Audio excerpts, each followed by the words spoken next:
We'll make it happen here in Speaker's Corner, London. He can bring all his cameras, he can bring his friends, he can bring everyone he wants to bring. No problem. I accept the challenge here in Speaker's Corner, London. If he's not allowed in the country for whatever reason, then tell me where he is, and then maybe we can arrange something, but that's not a guarantee. Here is something which is very easy for us to organize. So I don't deal with things on YouTube and these things and Skype, and sorry, people cut people off. I don't accept it. I want to see the person in front of me. Yes, that's all it is. Christian boy, if you're and Christian boy has a problem with munaqabat anyways. He's a little boy. You know he has a problem. I heard that he has a problem with women who cover their face. Oh really? Yes, and if he has a problem, boy, he doesn't show his face at all. I heard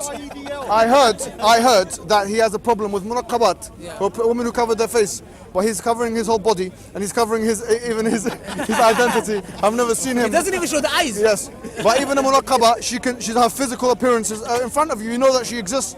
Yes. So we don't even know if he exists, if he's a human being. Yes. We don't even know he's a person. We don't know if he's male or female. So Christian boy, if he wants to come, might be a female. Could be. Well, it could be. We don't know. It could be anything. So if Christian boy wants to come, he can come to Speaker's Corner, London, and then he can see me here, and I will be more than happy to speak to him in whatever language he wants. That's fine. Now, moving on. So the point of Islam spread by the sword. So the point is, the difference I wanted to identify was that the Roman Empire was a pre-established empire. Does this make sense? There was no such thing as the Islamic Empire. That was made, it was carved into the Islamic Empire. The bigger enemy. Yeah, so the bigger enemy, that's the point. You had the Roman Empire, the Muslims had to fight them. Preemptively, I'm not saying it was defensively. Yes, it was. Yeah, but what is yeah, it was a superpower. Either you're going to wait for them to come and beat you up and they were trying to. Yes, and they were trying to. They were trying to. They were going to do it anyways. Yeah. Either they were going to do it, or you're going to do it. And they came. Look, us Muslims, let me tell you something. Wallahi, let me tell you something, right? Ladies and gentlemen, people ask the question, so does that mean, and I'll answer this question directly. Yeah? Does that mean today you encourage expansionism? All these things? No, we say that Islam, this is what we say, ladies and gentlemen, yes? We say that Islam has an inbuilt flexibility.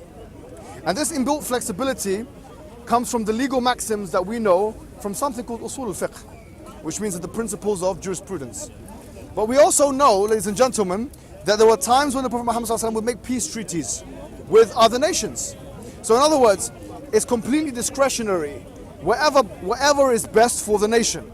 If a nation intends peace, another nation intends peace, then the Muslims can say, look, let's have a peace treaty, and then let's not expand into each other's borders and so on.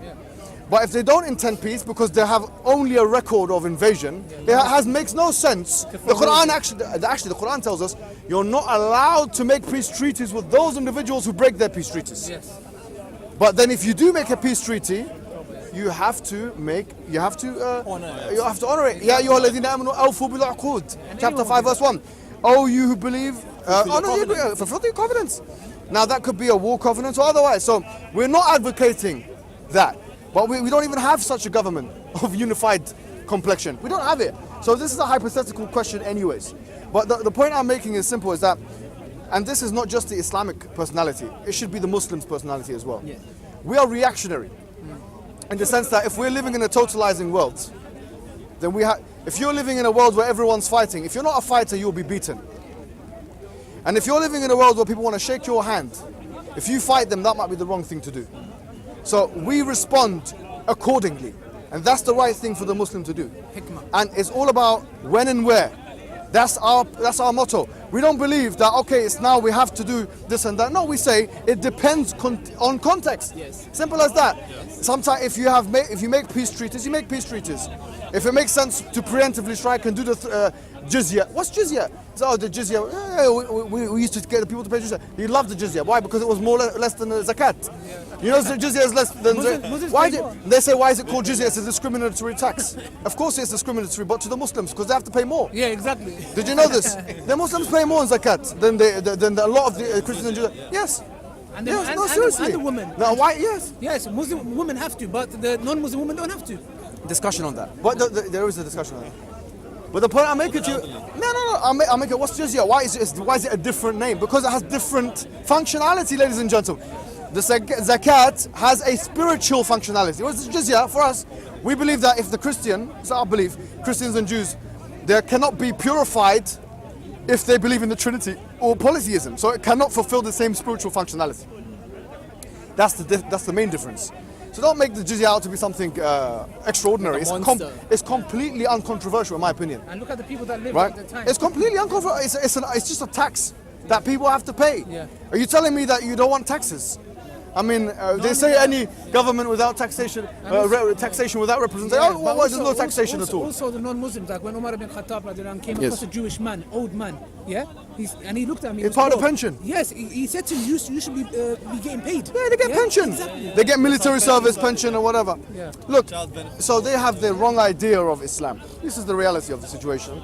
So Islam was spread. And by the way, this might sound like apologetics. Yeah, so okay, well, this guy's an apologist. Okay, open, what do you call it? A Jawab al-Sahih by Ibn Taymiyyah. He's not an apologist. You know, he was a 12th century scholar, lived about 700-800 years ago, whatever it was, yeah? And he wrote a whole chapter on this. He said, those who say that Islam was spread by the sword, and he said this is what they say because they have no other reason to, they want to comfort themselves. And he starts speaking about it in detail. And the truth behind the claim and the weakness behind the claim and so on. This is no response to Western polemics. We don't care about what the West has to say, to be honest with you. We have our own religion, and there's a big section of commonality between Orthodox Islam or traditionalist Islam and the Western world. But at the same time, there's a big difference between us as well.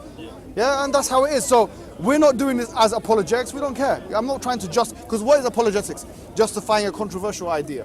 Yeah? I'm telling you the historical fact. That's what I'm doing. Yeah, I'm trying to tell you that there was a time where there was conquest. I like that. I like reading about that. I mean, I don't. You were the Roman Empire and this and that. It's enjoyable for me to read this. I'm not going to distort history. So, nutshell. I don't think. What other things did he say? I said. Anything else that needs clarification? He hasn't answered our question. The thing is, he said that the Holy Spirit searches the mind of God. These are questions that he's not answering. Right. He didn't answer our question. No, but Question. that's a different thing. I think he's done now. I think David Wood is done. He's finished. Yes. Anything else he said? Normally when the Christians come in the speaker's corner, they try Yes. to confuse the Muslims regarding, well, if you say that Allah says that He revealed the Torah and the Injil, then they try to use their Bible to say, well, we have the Injil, so you should follow us. Could you shed some light on that? I did already in the debate when Oh, they you asked did me. that? I said, well, Muhaymin alayh. The Quran says that the Quran came to be a Muhaymin, which means it came to oversee the previous scriptures. So obviously, if it came to oversee it and guard it, so it's sieving the truth and the falsehood, and we know all of those things in the Quran. Their scriptures are corrupted. Yes, and the Surah Quran Baqarah, says verse 75. many. Yes. Yeah. Woe to those who say we. Yeah, Right, yeah. absolutely. No, not only that, because they'll say that's to do with the Jews, and that is to do with the Jews. There's verses about the Christians as well. The Christian, they were Jews. They were Jewish. No. There's another Jesus was verse Jewish, and the ones that followed which says وإن لفريقا منهم يلوون ألسنتهم بالكتاب لتحسبوه من الكتاب وهو من الكتاب ويقولونه من عند الله وهو من عند الله. Yeah, so this is about Jews and Christians in Surah Al-Imran, yeah, chapter 3, where it says that Jews and Christians both, they changed the word, both of them.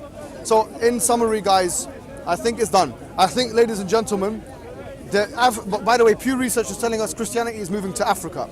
I think Western apologetics in Christianity is actually finished. I do think so. I think that we finished it off, alhamdulillah, because we held the crux of the argument, and it wasn't through us, it was just through the Quranic arguments. So now we have to move, when we were talking about Christianity and focusing on it, the strategic focus will be Africa, inshallah, because that's where it's relevant. It's more relevant in Africa. We're going to go to Africa. So that's where Christianity is more relevant than it is in the West. The West is becoming atheistic, secularistic, and liberalistic. So that's what the discourse has to be here in the West. A secularistic discourse, an atheistic discourse, or a liberalistic one. So inshallah, that's what I want to do here in the West. If anyone wants to debate on those matters of liberalism and secularism and atheism, this is the debate we're going to have in the West. In the West, there's no more people to debate. I think, I don't know, in Christianity, seriously. buried the last one. No, in Christianity there's not, maybe the other one I can't remember, but he's been debated by everyone anyways, the other guy, James Smith, yes. James White, sorry.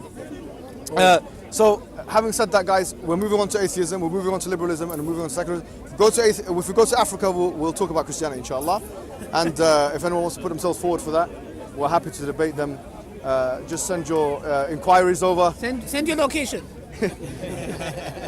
Or you can send me an email, inshallah, on my YouTube. Or you can go to About Us and send it, inshallah. We'll deal with it. Or you can go to salam.org.uk and register your inquiry there.